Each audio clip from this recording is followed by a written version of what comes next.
Good evening, and thank you for tuning in to tonight's program, entitled Order and Chaos, and which features the first book of groundbreaking piano études written by Hungarian composer György Ligeti. The title of the concert refers to how in these pieces, a rather simple musical idea is transformed through ordered compositional processes, resulting in a complex and often chaotic sound world. The étude, or study, is traditionally a short virtuosic piece that isolates a technique and allows the performer to improve this particular technique. Ligeti's set continues the rich tradition of 19th century piano études by composers such as Chopin and Liszt. In Ligeti's pieces, you could hear echoes of Chopin and Liszt's works, but they also bring in many other influences, ranging from Central African polyphony to the player piano music of Conlon Nancarrow, jazz, and the self-similar images of fractal geometry. Rhythmic complexity is at the heart of Ligeti's études. As the pianist's hands are often out of sync in their accentuation patterns, and multiple divergent accentuation patterns are simultaneously heard against a background pulse that's often moved at frenetic speeds. Also of interest is Ligeti's use of the entire range of the instrument, highlighting the difference between the attack-heavy, extreme high of the instrument and the rumbling low sounds in the extreme low register. The first étude, Désordre, or Disorder, is a musical representation of chaos theory, a theory which states a minute change to an initial condition can have wide-ranging ramifications down the line. For example, a butterfly flapping its wings in the eastern part of the world might be the impetus for a tornado in the western part of the world. The initial condition here is a rhythmic pattern. 4 iterations of a pattern organized in 8 pulses, subdivided into 3 plus 5, 3 plus 5, 5 plus 3, and then 8, such as this. 1, 2, 3, 1, 2, 3, 4, 5, 1, 2, 3, 1, 2, 3, 4, 5, 1, 2, 3, 4, 5, 1, 2, 3, 1, 2, 3, 4, 5, 6, 7, 8. Immediately, Ligeti imposes a minute change by removing the last pulse of the right hand's pattern, propelling it ahead of the left hand. This process continues and eventually is altered, resulting in what I could only describe as musical mayhem.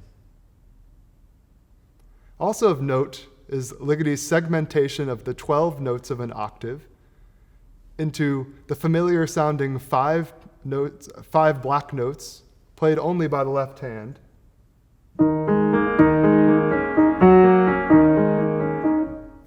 a pentatonic scale, and the right hand, which only plays the 7 white notes, a diatonic scale that also sounds familiar.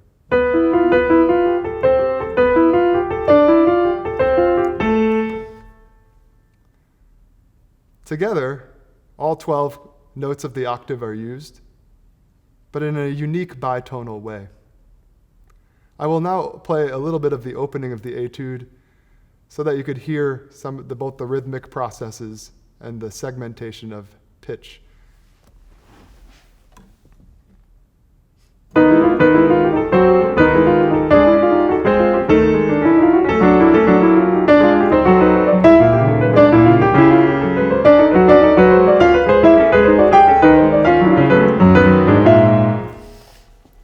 Gives you an idea of what the opening of the étude sounds like. The second étude, chord avid, or open strings, focuses on the interval of the perfect fifth, the interval which string instruments such as the violin, viola, and cello tune their open strings. The fifths here are presented in a few different ways, most notably in long descending passages towards the opening of the piece.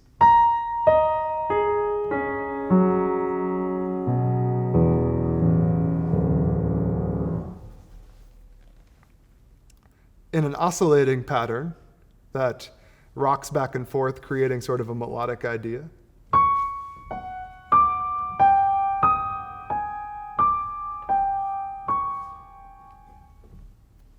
And later, as an imitation of a string player lightly tuning their strings.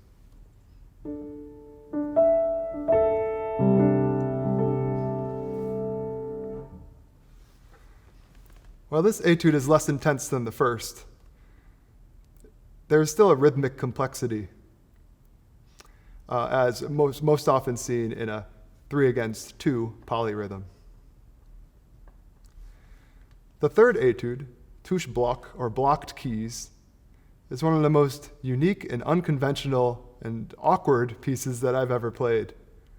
As the pianist is asked to depress keys silently with one hand, while simultaneously performing a melody that surrounds those same depressed keys. The melody is a simple idea without the depressed keys. It's just a chromatic scale, or every note on the keyboard, changing direction.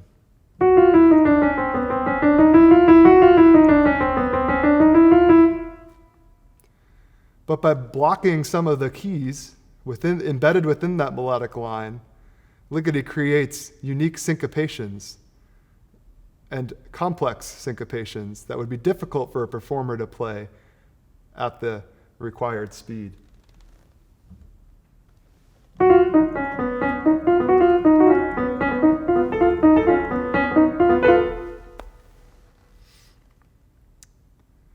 The block keys create gaps in the sound, as you could hear. And these gaps progressively get larger as the piece unfolds, until the very ending, when it sounds like sort of a twittering machine running out of steam. Also of note in this etude is a passage in the middle that displays Ligeti's sarcastic wit. The pianist is asked to play a virtuosic passage of rapid descending octaves in both hands. Here the passages are infused with a wrong note, as Ligeti is sort of mocking the idea of the etude, and it almost sounds like he's projecting a struggling pianist in a practice room trying to play a very difficult passage.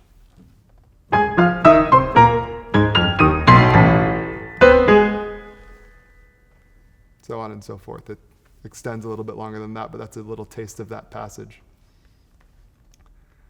The fourth etude, fanfares, is a study in ostinato, or repeated pattern. Here the repeated pattern is in a form of an ascending scale, an 8-pitch ascending scale segmented into a 3+2+3 accentuation pattern.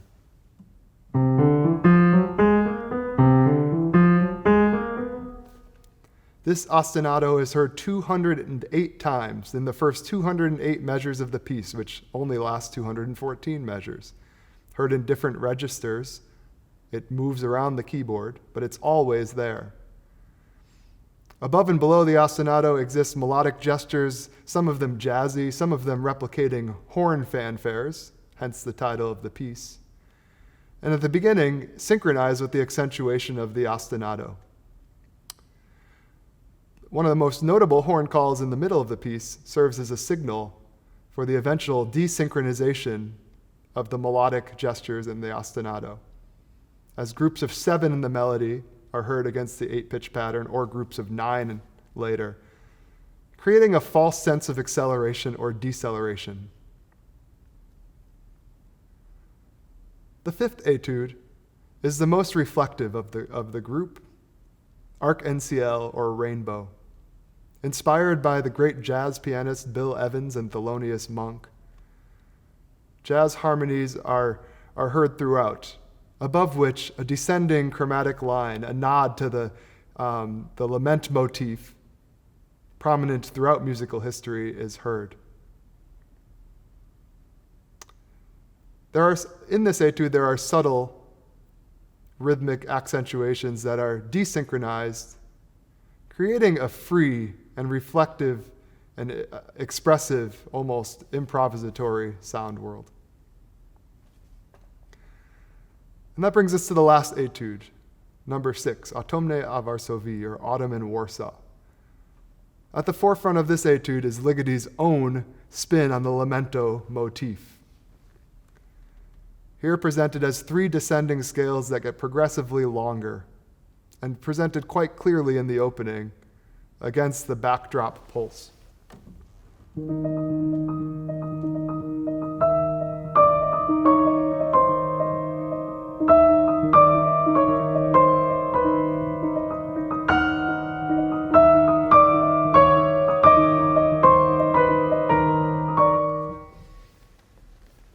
This lamento motif is heard throughout, and as the piece progresses, it's superimposed on itself and heard simultaneously at different speeds. For example, sometimes grouped in 3 pulses, sometimes grouped in 4 pulses, sometimes grouped in 5 pulses, sometimes all of those happening at once, resulting in textures that are quite dense and chaotic.